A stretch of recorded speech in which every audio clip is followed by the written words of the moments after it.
Blog Talk Radio. Hello, everyone, and welcome to Gypsy Poet Radio here on blogtalkradio.com/Gypsy Poet. I'm the Gypsy Poet, and I'm finally in the center of my universe this afternoon because I have a featured poet. My goodness, this is my domain, my beginning, my starting point, and I'm so happy to have this guest on my show. He is a wonderful word artist, meaning this guy can paint a picture with words. You gotta love him. He's the one and only James Berkowitz. Can you hear me, James? Hello? I can hear you, Sophia. An honor to be here with you. And firstly, to wish everybody in the listening audience, those in the holiday spirit, a happy Easter and a happy Passover. And for those who are just enjoying, it's a happy Sunday. And some people around different parts of the globe, a happy Monday. Yes, absolutely. And as I like to say, happy season of miracles. Awesome. Yes. Okay, yes, wonderful. Okay, let's talk about you. Okay, what I want to talk about is I want to know where you're from originally, first of all, because you sound like you've kind of been around the U.S. from what I understand. Well, I'm born and raised in Boston, and that is the roots, right up the street from the good old Fenway Park, and those are the roots. It's a truly amazing city, and I'm honored that I came through in this journey from that point. It's a historical place.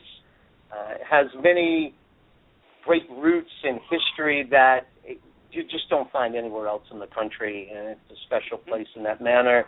And it's also New England has a very distinct culture that, growing up there, the people, there's a loyalty, there is a very unique relationship with people that it's not the same as in other places in the U.S. That I've lived and visited. But it's a special place.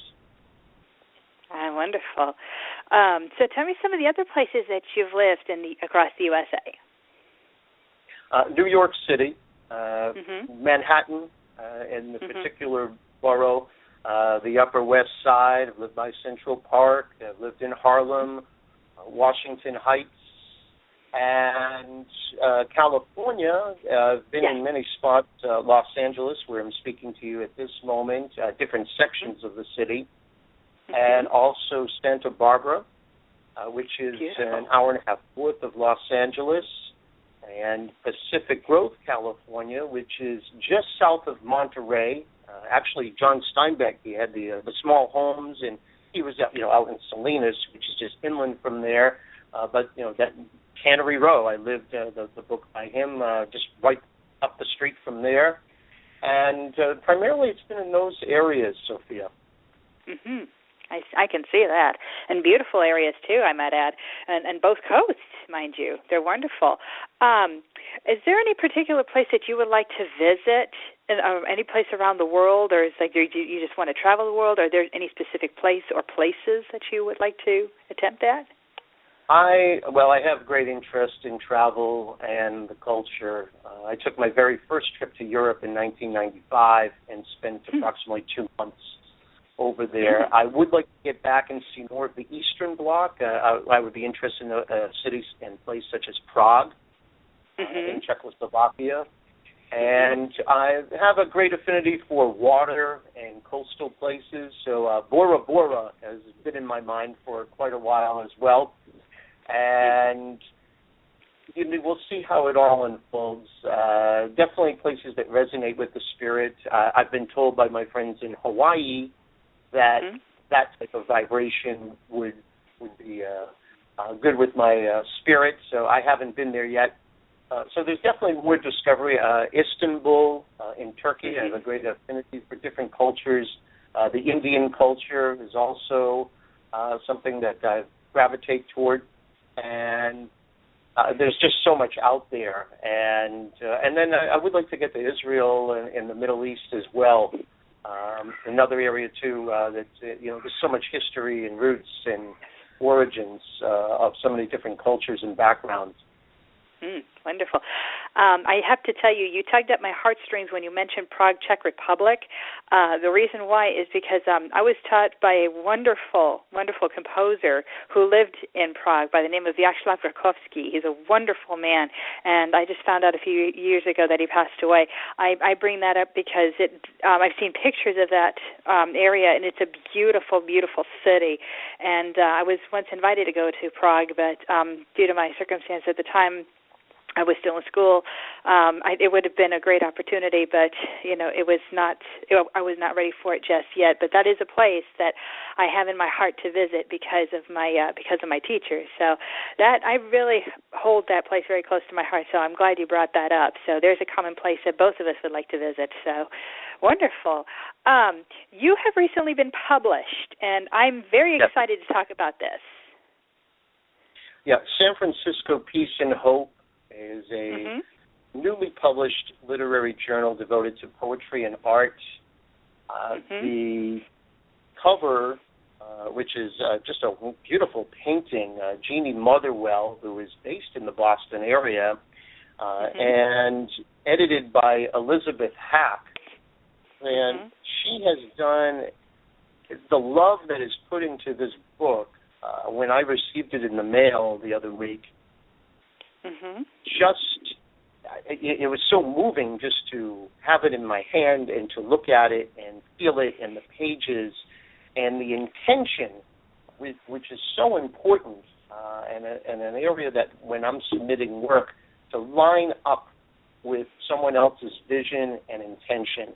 And this was just a beautiful collaboration with a foreword by former California Poet Laureate Al Young. And it comprises of approximately 85 poets in the book. And the artwork, what took place after going through the submissions process and being accepted, I was paired with a artist named Carolyn Warmson, who, from my readings, is based in the Oakland area, or up in the hills of Oakland, and she is known for painting the suns. And that, she does like abstract. To me, it's abstract. With all due respect to the artist, she may have a different viewpoint if she hears it or someone else hears it. But it was a very moving image and work. And Elizabeth paired us together because the piece is called The Inner Sun. Yes.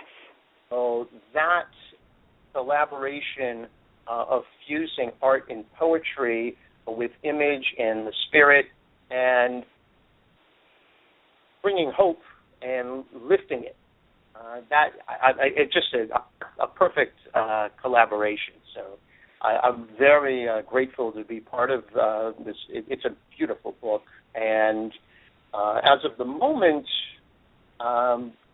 you can order, like I have on my website, and we can always detail that towards the end of the show when we're going through links and things like that. But I do have that on my website, jamesberkowitz.com, under the Books tab, where if you click on an order form, would go directly to Elizabeth Hack. And they're looking at, from my communication with her during the past week, getting the book into a few stores up in the Bay Area. However, this is just a marvelous collaboration, and very inspiring when that type of energy comes together to put something into form where you can connect with it. Absolutely, I understand that, and that's a beautiful combination of poetry and art, because that's where the word painting comes together for me. So I love that. What are some of the have you ever been published in an anthology before? And if so, which ones? Well, this past year in 2014, the Revolutionary Poets Brigade, edited and published by Mark Littman, is this is for Los Angeles poets. He brought together he's a moving force here in L.A. He does a lot of good work. He is an activist, socially and politically, and wanting to bring, the awareness through the artists and the expression.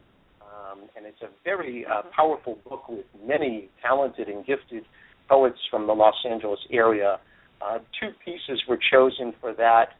One I would like to read later in the show called A Saint in the City, and another called In Honor of Woman.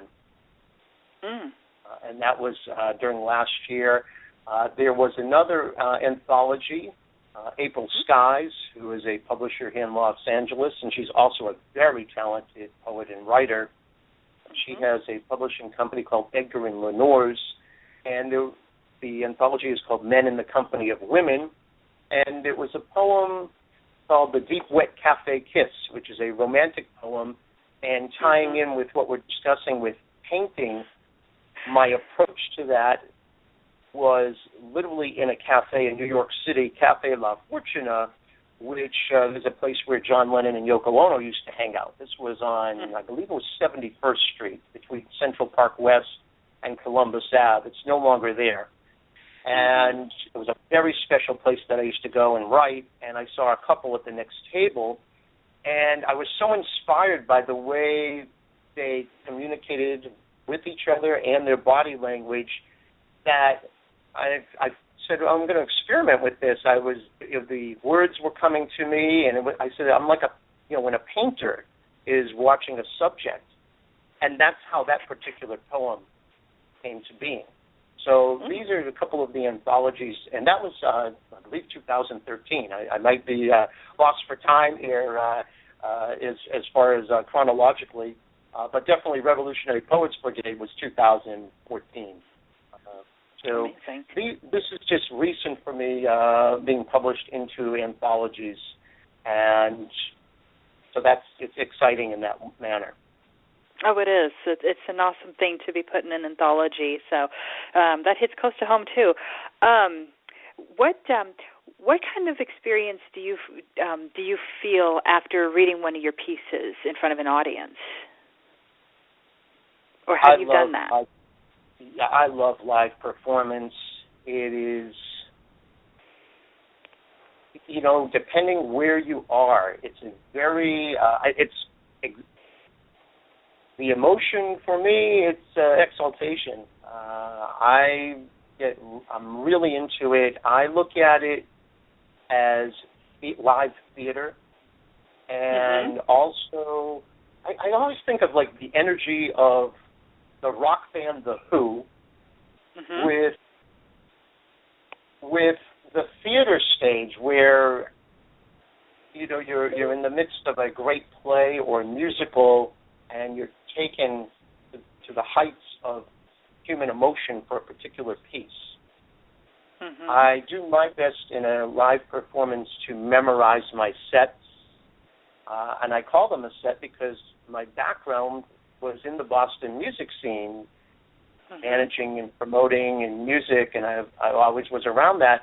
So when I perform live, I have a set list like a band, and I put it on a monitor, and that way, almost like a band, I can, depending on what's happening with the crowd, I can move pieces or switch things. I read the audience. I pay attention to how people are reacting.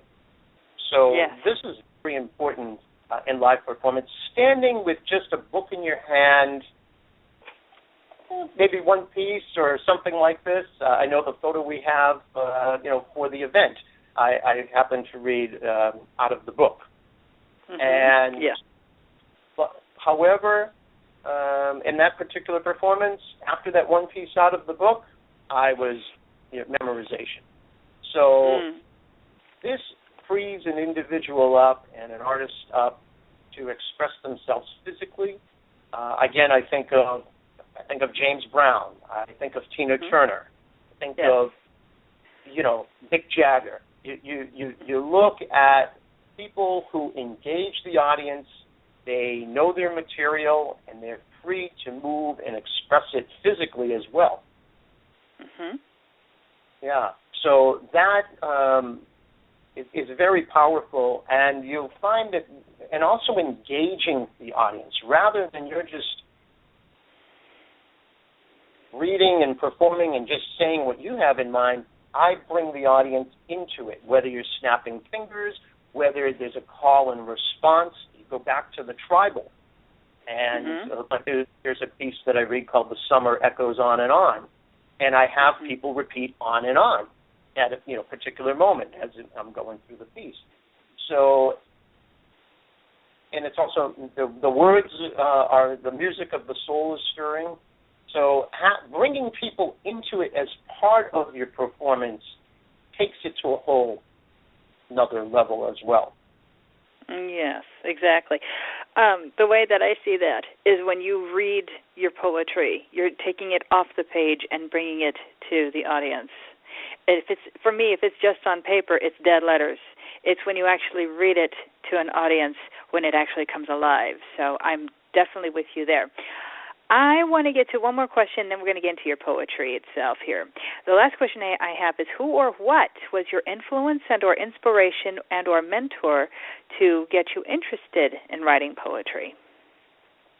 This started really through listening to music as a kid, and the AM radio I had years ago. We had Panasonic, the company, had what was called a two-loop radio.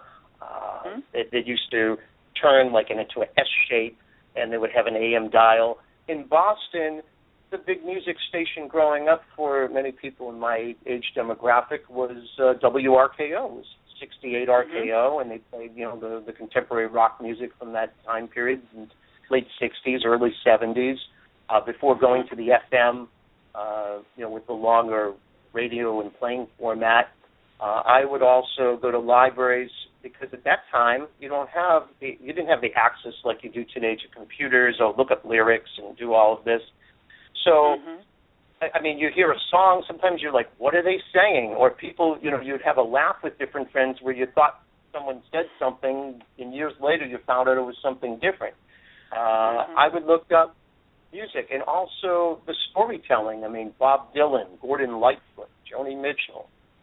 I was always gravitating towards what I consider really great artists who just brilliant minds that were able to fuse all of that together, voice, music, sound, writing. And growing up in New England, Robert Frost. We grew up with a lot of classic, folks, and then I would go back and even read 19th century poems, and then Ralph Waldo Emerson and folks like this. So we get, you get schooled early over there, and plus these are places that, these people dwelled, and then you step into it, but you can resonate when you're there with that. So many roots in that area between the music and the lyrics. I love the Doors. Like My Fire is one of my favorite songs, and hearing that as a kid, even on the short version for the radio airplay, and then once you hit the album version, and it's, oh my God, it's just it takes me to another planet. Awesome. A special place. So, yeah. Were you about to ask? No, I'm agreeing with you, first of all, and second of all, I want to get into your poetry. I would like for you to read some of your material. So I'm really eager to listen in on this. I think your stuff is amazing, especially the poem that you showed me from your website. That really does speak, and you have a very strong command of the language. So I'm, like I said, the floor is yours. Thank you. Well, let's start with The Inner Sun, published in San Francisco Peace and Hope, and this is just just to hold the book in my hand. I said for the show to hold the beautiful energy that went into making this and the love. So, The Inner Sun. Yes. The inner sun rises from deep within the soul, bringing all that comes with the dawn. It shines brightly through the eyes while glowing around the body during its peak. At sunset, it evokes a light beam of energy that pierces through the dusk at an exponential power and shimmers with ultimate passion amidst the stars.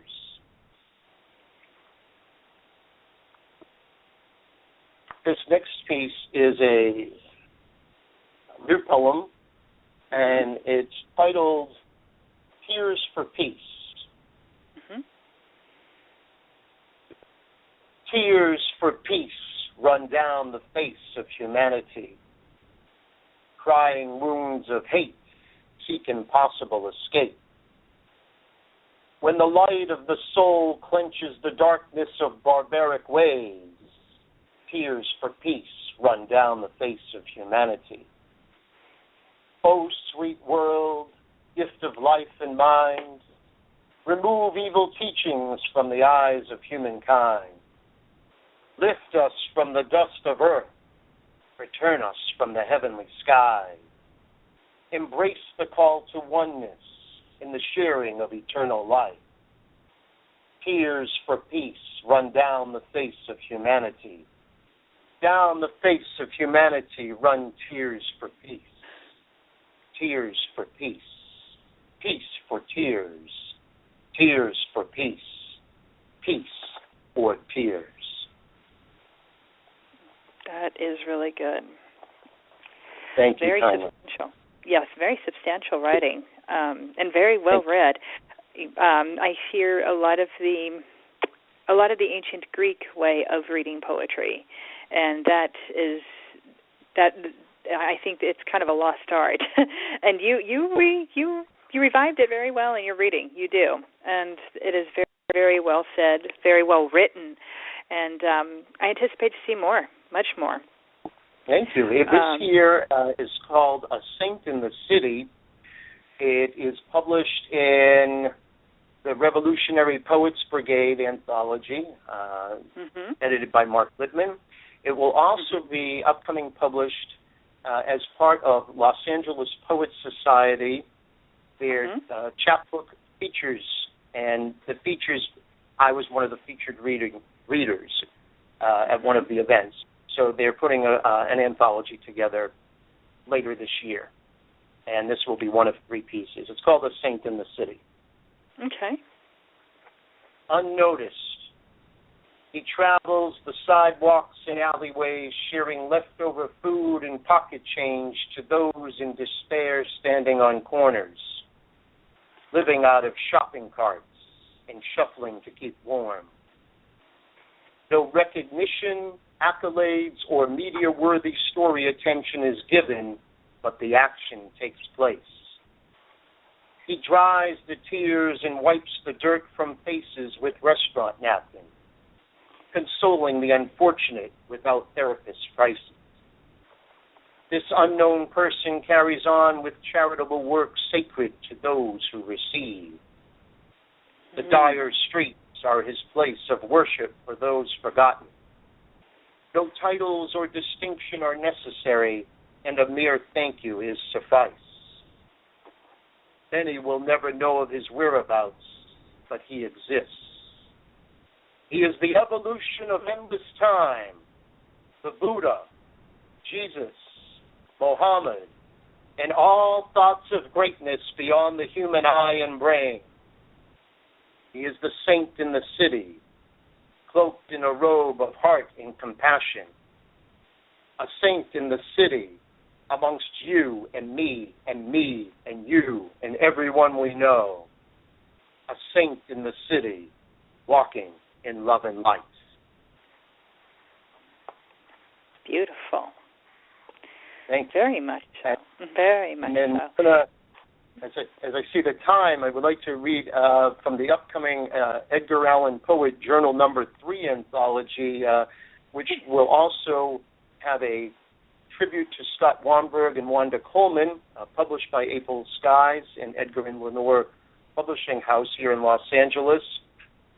And it has to do with guns and violence, which is it's so disheartening on a daily basis what we're encountering here and in the States. And so this is called Sometimes When Alone.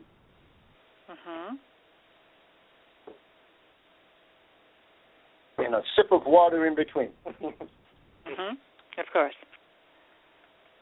Sometimes when alone, the wonder of your lips caresses my mind and soothes the troubles of a violent world. where bullets pass through life from a trigger finger crying for love, whose path gone awry set the stage for mass killing and human atrocity, sent into thin air as smoke signals from a smoldering gun. Sometimes, when alone, the soft touch of your hair draped across my body protects and shields a delicate heart from the rampant ills of society, where a breath of life creates an arched rainbow of awareness across the blood-red sky of humanity, falling in a blanket of ash from the bones and skin of a smoldering gun. Sometimes, when alone, the sound of your beating heart into my ear brings the comfort of a child nestled against a mother's bosom, whose milk has flowed throughout the history of all creation, whose love poured from nipple to mouth devoured any thought of weaponry, whose child reared never needed a gun, whose child grown into maturity never needed war. And one short piece before we close out with the information, just to keep the spirit uplifting. This is called One Language Called Harmony, which will also should be in the LA Poet Society book as well. Yes. One language called harmony transcended the borders of native-speaking tongues and carried a melodious tune around the globe. One heart pulsed harmony, carrying a beat in lifelong rhythm, transcending the drum of the soul. One language called harmony. Harmony called a language of one. A language of one. A language of the heart. The heart of a language called one. Thank you very much. Absolutely amazing poetry and a great afternoon. You made my afternoon, I'll tell you that. Absolutely. I await to see more from you. And ladies and gentlemen, for those of you listening in, I would recommend that you visit James Berkowitz website, and which it would be at jamesberkowitz.com, if I'm not mistaken, correct? Correct. Correct. Okay. And please check him out on and Berkowitz, because sometimes the name people get the CZ or different variations you get. Of course. I ask that you please check out jamesberkowitz.com, and I will have it posted on my Facebook page later. And please check out anything and everything that he mentioned on the program earlier this afternoon on the publishings and his writings. I am so eager to find out much more. So to find out more, you can always go back to the BTR website and listen in on the archives, and it's going to be published on iTunes in about 15 minutes. So be on watch for that. Be aware of that. And anything and everything James Berkowitz is going to be on Facebook. It's going to be, do you have a Twitter page as well? I do. It's under, it has my name, and then my handle is SRIBERKY writer. Wonderful. Okay, so please be sure please be sure and check him out on Twitter as well, and everywhere else you can. I mean, Google the man; he's everywhere. Who isn't these days? But especially Mr. Berkowitz, please check him out. And I anticipate so much more coming from you with your anthologies, and I hope you have a full volume published in 2015. I'm eager to see that. Absolutely wonderful stuff. Great readings, great poetry, and also it wouldn't surprise me if somebody videotaped him and put him on YouTube. So please be sure and check him out where you can. Absolutely awesome afternoon, great poetry, great material, fabulous stuff at hand here on GPR, on BTR. So I am the Gypsy Poet signing off saying, ideal for now. Bye.